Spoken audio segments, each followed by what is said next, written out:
to start off, I have a quick video of one of the most effective political ads of all time. Have you seen this one? I think you're going to like it. Here it is in 3, 2, 1.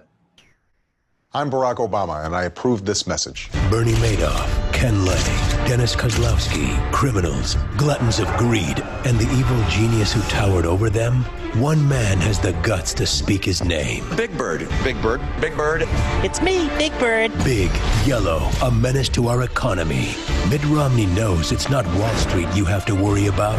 It's Sesame Street. I'm going to stop the subsidy to PBS. Mitt Romney taking on our enemies no matter where they nest. Oh my goodness. Oh my goodness. Now, as you can see, that video, that was back when Barack Obama was running for re-election, okay? It was meant to be sarcastic. It was meant to be funny and show people that Romney's prioritization of what was hurting the American economy was wrong.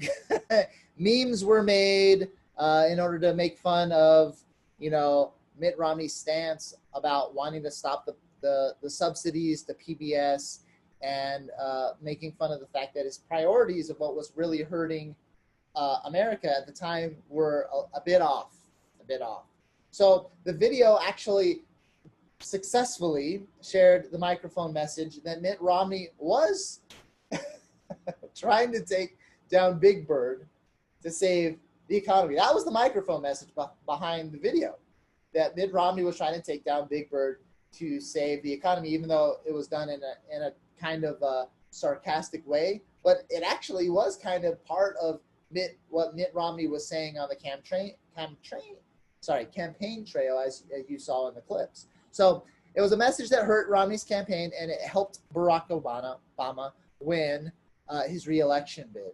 And it has been considered by many people, many analysts, as one of the most successful political ads of all time. So one of the biggest reasons why this ad, this microphone message, was so effective was because it was such a sticky message. And that's the first tip that we want to share with you in this video, that one of the things you can do is to help make your message more effective is to make your message sticky. Now, sticky products, concepts, and ideas are those which are extremely memorable while effectively captivating your audience's attention.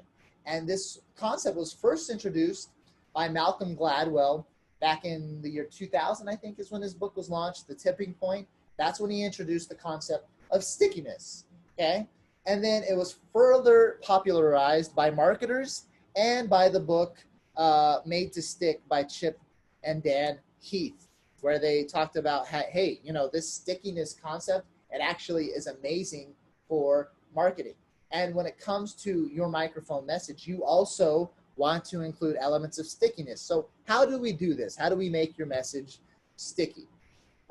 Just so you know, there's different levels of stickiness, and the most sticky products, concepts, and ideas stick in people's minds so well that they are nearly unforgettable. There are 3 ways I want to share with you to make your messages extremely sticky. First way is to do it is to make it visually sticky. You saw this right now in the example with Barack Obama's commercial, his political commercial against Mitt Romney. That was a very sticky concept, very extremely sticky. Okay, so Mitt Romney wants to take down Big Bird to save the economy. It just stuck in people's minds, and that's why it turned into memes, and people, I even saw an SNL skit based around the concept, people making fun of it. Extremely sticky concept. Also, other than being visually sticky, you can have something become conceptually sticky. Now, who did this extremely well was Steve Jobs. So Steve Jobs, when he launched the iPod, could have easily said, instead of 1,000 songs in your pocket, he could have said, well, you get 5 gigabytes of storage. Now, you laugh because that sounds stupid. instead of saying 1,000 songs in your pocket, saying 5 gigabytes in your pocket sounds stupid. But it sounds stupid until you realize that that's what everybody was doing. That's how marketing for these tech products was being done. And in fact, if you go and you look at the specs and the way most marketing is done for most tech products nowadays, they talk about the features. They talk about the 5 gigabytes or the 10 gigabytes or the 100 gigabytes. They talk about the features rather than the benefits.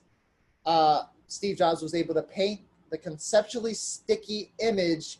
Instead of 5 gigabytes in your pocket that nobody would have remembered, 1,000 songs in your pocket. That was the conceptually sticky, and it helped the message catch on. Okay. Another way to do this is, another conceptually sticky example was the 2001 Patriot Act. So in 2001, the U.S. Congress created a conceptually sticky message through the name, the Patriot Act. They explained that the new law was in response to the 9/11 terrorist attack and that it had the goal of strengthening national security. And it was passed nearly unanimously by the Senate, 98 votes to 1. So only one person voted against it. But who could blame them? Who could blame the 98 that voted for it? Why would any U.S. politician risk voting against something called the Patriot Act? That would be unpatriotic to vote against the Patriot Act. So it was conceptually sticky. The goal is to protect people from the threat of terrorism. It's called the Patriot Act. How are you going to vote against it? I'm just trying to remember. They do this all the time with military campaign names. You know, they have a marketer helping them for sure. Yeah. Because you need the American people on board, because if you don't, then you get the protests in the street, and you know how that works. The government has marketers behind them trying to make their campaigns, whatever it is, a military campaign, a bill to pass in Congress, as conceptually sticky as possible, as conceptually appealing as possible, so that they get the votes necessary for things to pass. It's just the way things are. And very smart. So true. It's human nature, right? It's called, sometimes you can label something the way you want, even though it's not that. You can label it whatever you want. That's why names are so powerful, and that's why this sticky concept is so powerful. It's one of the elements of making something sticky, right? Names.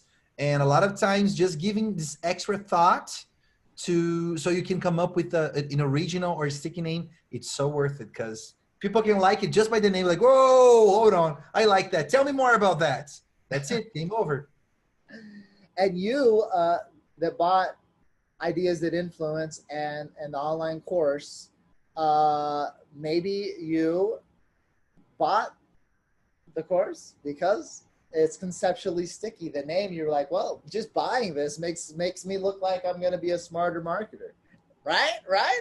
Maybe we named it that so that you would automatically want to buy. Maybe, or maybe that's just randomly what we came up with.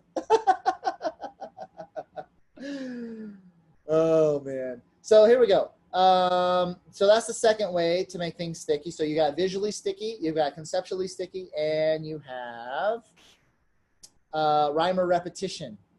Also helps with the stickiness concept. So we have a few quick examples. If you remember the pull-ups commercials, they say, "Mommy, wow, I'm a big kid now." So that has rhyme.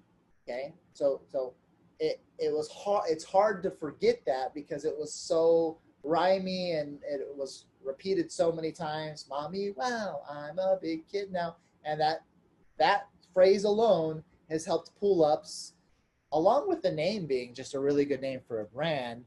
It has helped that brand be one of the most popular training pants in the world for kids. Another for rhyme and repetition, there's "Give me a break, break me off a piece of that Kit Kat bar." So that has repetition in it, okay? And who could forget the campaign that ran for so long until they decided that $5 was too cheap for their sandwiches, and then they cut it. But for a long time, $5, $5, $5 foot long. So once again, you have repetition in there, and those commercials ran for a long time, and everybody remembered, oh yeah, $5, $5, $5 foot long. And they sold a lot of $5 foot longs until they decided they had to stop selling them because it was too cheap. Prince EA, the famous YouTuber, he's consistently using rhyme in his speeches and in his viral videos. It's one of the reasons why his inspirational viral videos have gone so viral. It's because they have a sticky aspect to them, the rhyme aspect, and also because of the visual aspect. He does a really good job in his videos with the visual aspect for the stickiness. This was done with the repetition aspect. Martin Luther King, as you know, repeated the phrase, "I have a dream," 8 times in his famous speech at the Lincoln Memorial. So why was the "I have a dream" speech so memorable? Well, if he would have only said "I have a dream" once, maybe today we wouldn't be using this as an example. But since he said "I have a dream" 8 times in his famous speech, people remember, oh, the "I have a dream" speech, right? So repetition helps your message become more sticky. So those are your 3 options for stickiness. This is the first big tip, okay? Include an element of stickiness. Have it be visually sticky, conceptually sticky, or at least have rhyme and repetition. There's a possibility for you to actually use all 3. For example, one of the most viral videos of all time, Dumb Ways to Die. Basically, it's to get you to not, die in front of a train or the subway, right? So they actually, I'm gonna save you. I thought about using the video as part of this, but it's so sticky. I don't want you to be mad at me for getting this stuck in your head, because it does get stuck in your head, and it's visually sticky, it's conceptually sticky, and it uses rhyme and it uses repetition all at the same time. So it's like pretty much one of the most sticky things you're ever gonna see. So to not ruin your day, I'm not showing the video, but if you want to ruin your own day, you can go watch the video on YouTube, Dumb Ways to Die. All right, so that's the first tip. The first tip and ways to do it is stickiness. Like I promised, there are 3 big tips, 3 big elements that you can include to finalize elements that you're possibly going to use as part of your microphone message so that it can break through the noise. The bonus tip number 2 is to make it as shareable as possible. So believe it or not, there are types of messages that people don't share. Well, I guess that's not too surprising.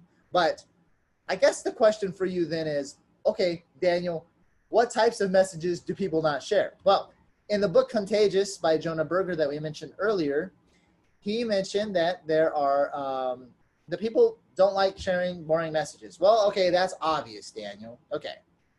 People don't like sharing boring messages. Teach me something I don't know, right? Well, people don't like sharing messages that don't make them look good. Oh, Daniel. Okay, that's obvious. All right, still obvious. Now, it's just important to note, though, because if the message is boring, if it doesn't make you look good, it's not going to be part of your microphone message. But this third one, I doubt you knew, okay? That is that people don't like sharing sad messages.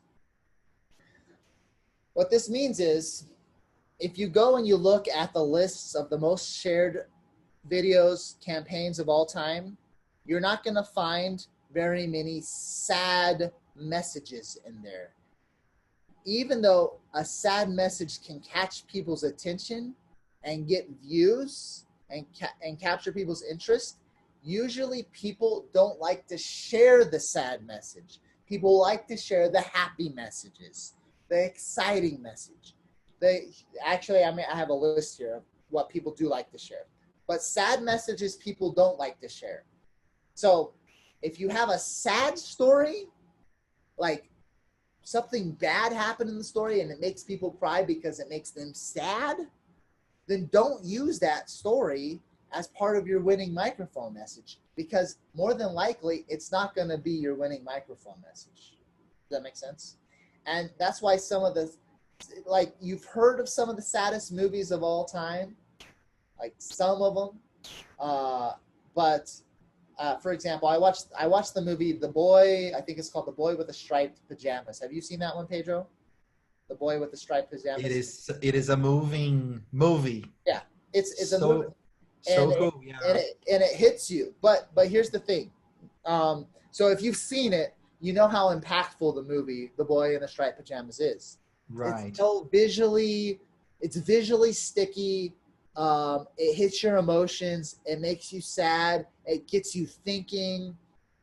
But people don't share it. Did you know that? In fact, go and look at how much the movie grossed. For how good the movie is, people don't share it. Why don't people share it?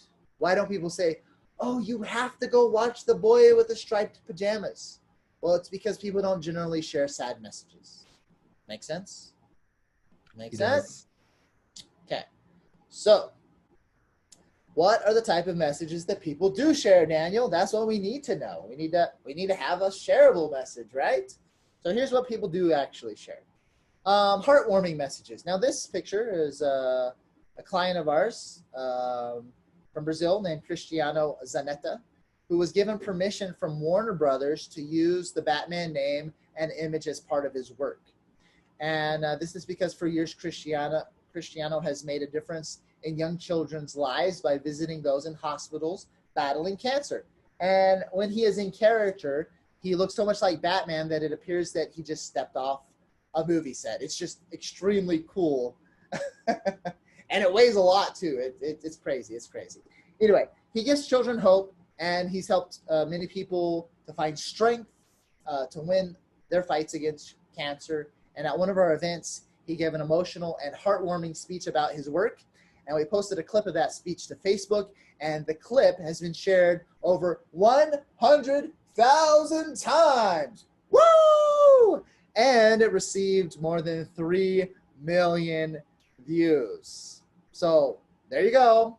100,000 shares, over 100,000 shares, over 3 million views. People share heartwarming messages. Now, even though a heartwarming message might get you to cry, it's tears that aren't sad tears. They're happy tears. They're heartwarming tears. So there's a difference there. Don't get confused. There's a big difference between Cristiano Zanetta's stories of working with the kids in the hospitals that are heartwarming, that still might get you to tear up, and the movie The Boy with the Striped Pajamas. Huge difference. One makes you sad, but one is heartwarming, even though both make you cry. Make sense? Okay. So heartwarming messages people share. Helpful messages and good news messages people share. For example, I remember how happy I was the day I discovered Ben & Jerry's Central Concept campaign that announced their new dairy-free ice cream options. I immediately, the second I found out, I told my wife. I said, look, Ben & Jerry's has dairy-free, non-dairy ice cream. And I went, and the next day I bought her some flavors for her to try. And it made me look good, right? It was helpful. It was good news. And I wanted my wife to be happy. I wanted my wife to enjoy these ice cream flavors because my wife is allergic to dairy.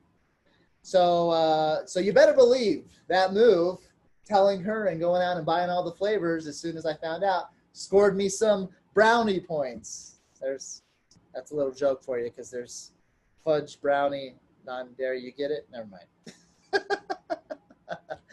And what else? Well, people share nostalgic and cool information.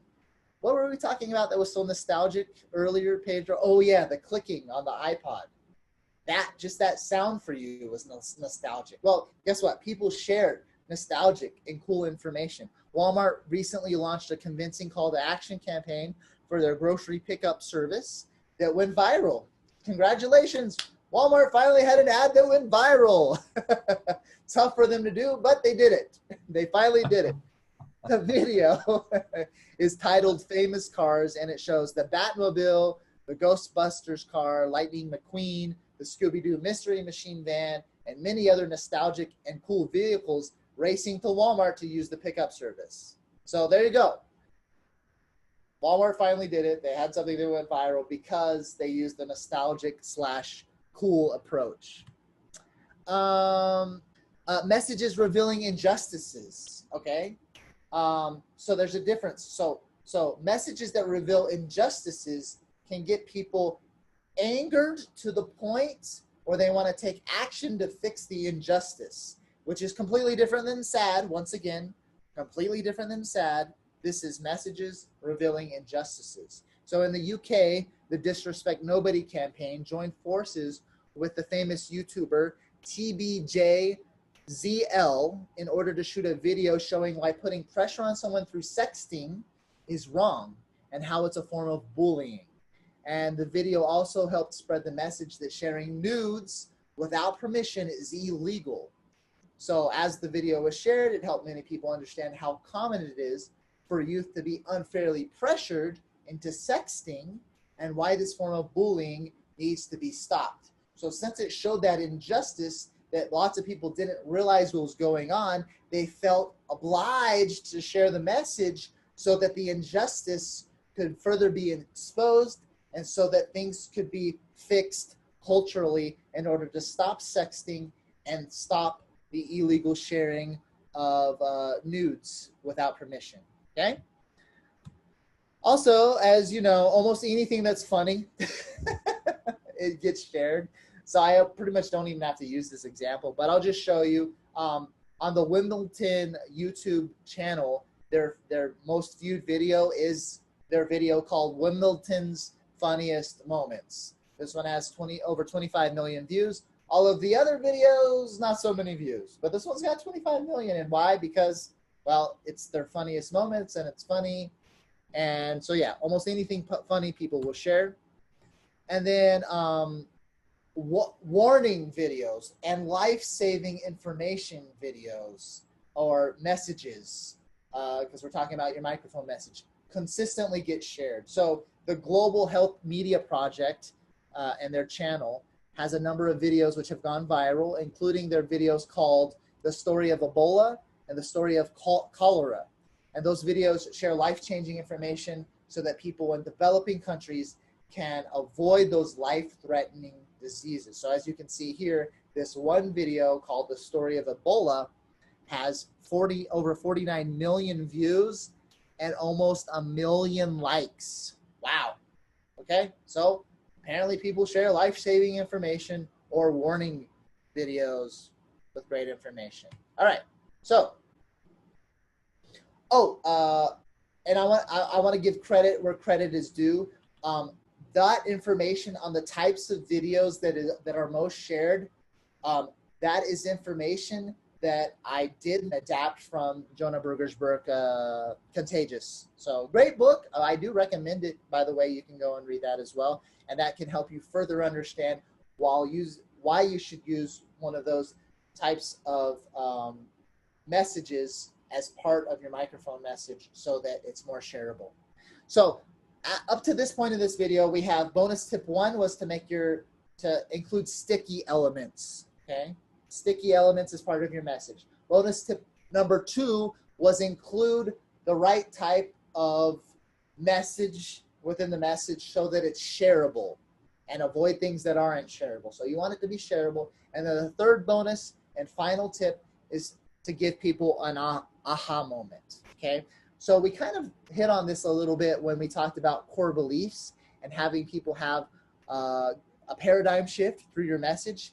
But paradigm shift is a big thing. Like it's a big, like life-changing, like my beliefs changed and everything. And sometimes you don't have to give people a full paradigm shift. You can still have a successful message that people love if you just give them a great aha moment, which is kind of like a little bit of a step down from a paradigm shift, but it's still extremely impactful for your audience. So for example, in the Bible, Jesus Christ was able to constantly give people aha moments. Now the Bible, as you know, is the most sold book of all time. Why is it the most sold book of all time? One of the reasons why is because of the aha moments that Jesus Christ gave through his parables, through his stories. So Christ knew that parables would help people make the mental connections for the important lessons they needed to learn on their own.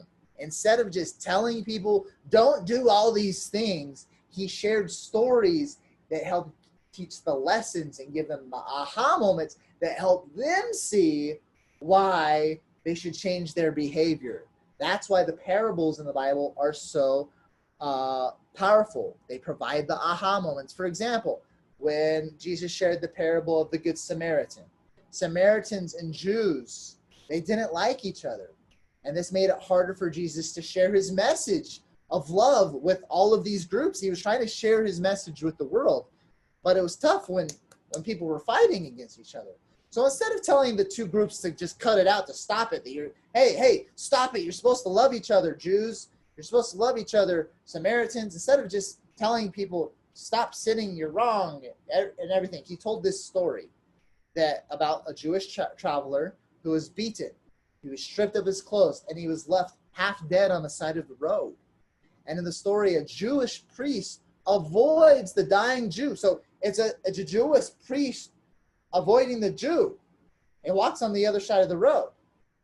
And then shortly after, a Levite, who was also a Jew, avoids the dying man as well. And then a Samaritan, who's supposed to hate Jews, right? Quote unquote, supposed to hate. He sees the dying man, and then he comes to his rescue. He cleans up his wounds. He takes him to an inn. He takes care of him. And the next day, the Samaritan pays the person working at the inn and asks the worker to continue taking care of the Jew until he fully recovers. So Jesus ends the story by saying, which of these three do you think was a neighbor to the man who fell into the hands of the robbers? And someone answered Jesus, well, the one who showed mercy on him, obviously the Samaritan. So Jesus said, go and do likewise. And this was the big aha moment. This was the aha moment in the story that many people received, that we should be good neighbors and show compassion and love to all people, regardless of their race, religion, or nationality. So the Bible is full of these parables that share these aha moments. And this is one of the reasons why the Bible is the best-selling book of all time. It changes people's beliefs through these messages it shares and through these aha moments.